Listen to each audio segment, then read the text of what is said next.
in a price category that was really a lot lower than the quality you were getting. And like I was just saying, like I think there's still truth to that, but some of the luster has really, the shine has really kind of has muted over the last few years, and it's hard to know if that's just like their brand has matured, or if they're, if have they actively done things that have soured people's taste on what they're doing in smartphones now. I mean, to a certain degree, soured. Yeah, they made themselves way more accessible in a lot of different ways, and maybe that just kind of removes a little bit of the unique quality of their devices. Have they grown into complacency? Yeah, I don't know. What do you think, Michelle?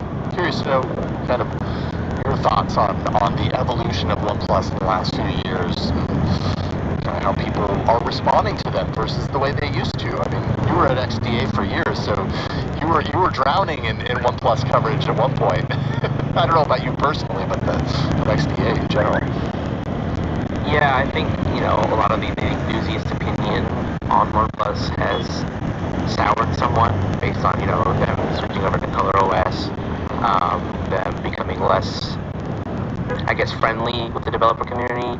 Yeah. But I think overall it's been a success for the brand to do this, because it's allowed them to tap into greater resources, reduce costs across the board. ColorOS is not, I never thought it was a bad operating system. It's different. It's not what people are used to with Oxygen OS. It has some different behaviors, different UI. It's more iOS-like, which is, I guess, the main criticism people had of ColorOS, but I never thought it was bad, and I think it is a solid direction for what we're supposed to be going in, but it does feel like they've kind of lost their identity. It does feel like they're just now, people always accuse them of being an Oppo sub-brand, and now it really feels like that's what they are. Yeah, I think you nailed it. That's exactly where I was trying to go, that identity, that kind of unique quality about them has really kind of flattened.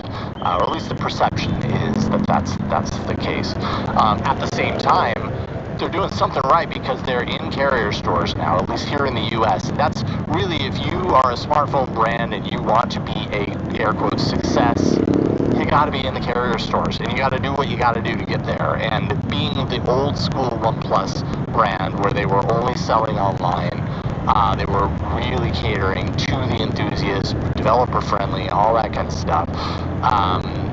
You're just not as easily going to end up in the carriers, which is where I think you move a lot of devices, like it or not, here in the US. It's just the way it is. So yeah. So the Nord N300, I'll give it some time and let you know what I think in the coming weeks. I look forward to that. Don't miss All About Android every week when we talk about the latest news, hardware, apps, and now all the developer-y goodness happening in the Android ecosystem. I'm Jason Howell, also joined by Ron Richards, Florence Sion, and our newest co-host on the panel, Wen Tu Dao, who brings her developer chops. Really great stuff. We also invite people from all over the Android ecosystem to talk about this mobile platform we love so much. Join us every Tuesday, All About Android, on twit.tv.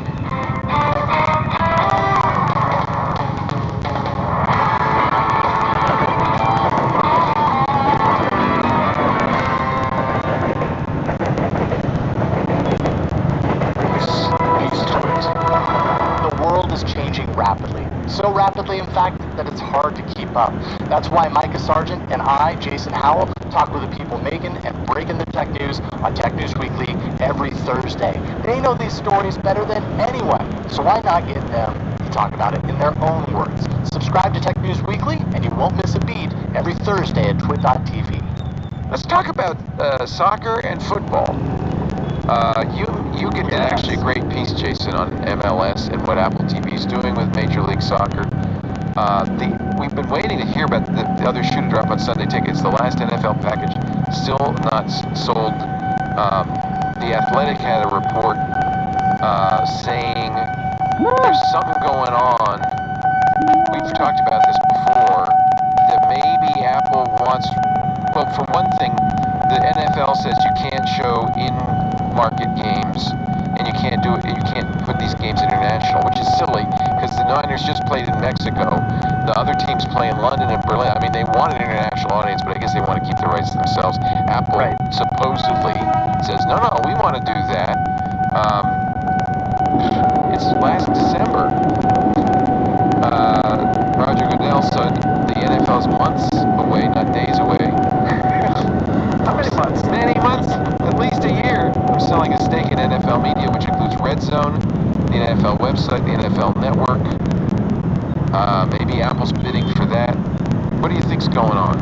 I mean, I think at the highest level, I think it's two companies that expect to be able to do what they want, right? I think like the NFL expects that everybody's going to come to them and say you're the best, and I think Apple expects everybody to come to them and say you're the best, and now they're dealing with each other, and so I think there's a culture clash here.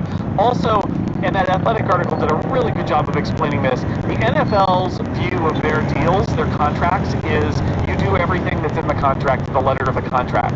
And Apple's view of contracts is give us room to innovate, right? Like, tell us what we can't do, but don't limit us to a list of things we can do. And I totally get that, right? Apple's like, we want to innovate, we want to figure things out. And the NFL's like, no, we sold you 5 things, you can only do those 5 things. And so there sounds like there's a culture clash there. I think it's also a little troubling that maybe there was some due diligence issues here where Apple didn't realize that the NFL already has an international streaming product, and so that's not part of the package. The package, look, I think what's really happening is the package was built for satellite, right? It was built for DirecTV, it was built 15 years ago or whatever, for a different era. And Apple is bidding on that package now, and they're saying, this doesn't make sense. We want to have these other features. And the NFL seems to be saying, well, yeah, but this is what's for sale. And I wonder whether Apple's just trying to push on them, saying, could you talk to Fox? And could you talk to CBS? Because we want the local games. And we'll stream them with their ads. It won't be a problem. And they're like, no. That's not what the deal is. So whether this is actual, like, hard negotiation or whether it's a culture clash, it is fascinating. This has never been the best fit for Apple because it isn't Apple broadcasting their own games. It's just Apple rebroadcasting other companies' broadcasts, putting a little layer on top of it, and then also it's just in the U.S., which is not the best fit for Apple's international ambitions. At the same time, though, for people outside the U.S. who don't know, the NFL is king. It is by far it's like the #1 TV show is Sunday Night Football. Like, it is king. And so, if you're Apple and you want to get into sports, getting in with the NFL at all, maybe becoming their partner on NFL media, it's a huge thing. Yeah, and I think that one of the things that is the challenge is that we're really seeing old media versus new media. So that that we see. I deal with this almost on a daily basis, which is that I have we have a new way of doing something, and then you collide with old media, and this is what we have to do, and this is the structure, and this is what we're allowed to, this is what it's been ingrained over the last 30, 40, 50 years, and it's outdated. We all know it's outdated, and we all know that but they don't, but stepping away from it, it's worked up until now, and stepping away from it is really difficult. The problem for Apple is that they write these contracts aren't year to year. These are 5-year contracts. I don't know how long this one is, but they're often 5-year contracts, 10-year contracts. They only want for a while. And so the MLS is going to be really interesting to see what Apple does with MLS, because it's a place that they can do research. They had some scope. Because MLS is not as strong as NFL. They had some scope in this deal. I have to point out though, because I've been through this a little bit recently, leaving.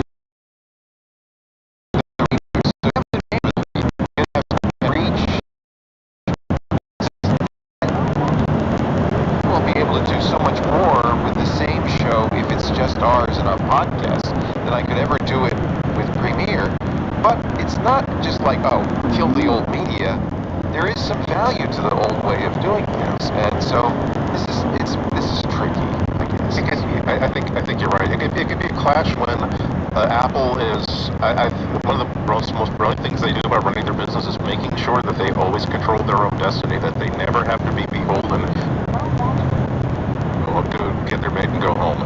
The biggest CPU company in the world, because it was not working out for them that we can't control the CPU as well. We don't want to be limited by another company's idea of what kind of product that they should serve to us.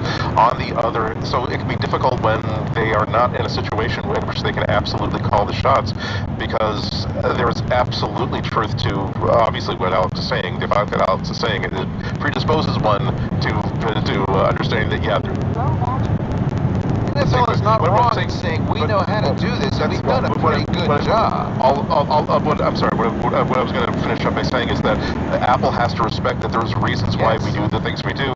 Just as when people say, "Look, and Apple, there is no reason for you not to have an iMessage client for Android. That's stupid. You're just doing this dogmatic thing where you don't want to support other platforms." Where Apple will say, "Okay, let me explain to you what happens if we decide to do a iMessage client for Android."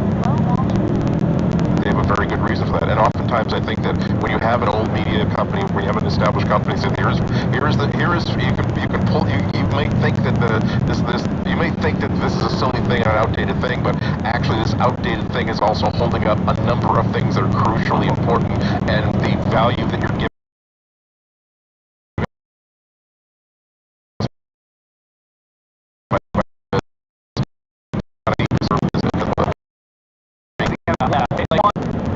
That may be what the issue is here, is that the NFL's like, look, you're deep-pocketed, you want to get into sports streaming, this is the NFL, we're great, give us money. And, or it's possible that what the NFL is looking with Amazon or with Apple is also a partner who is going to try to push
balloon.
Yeah.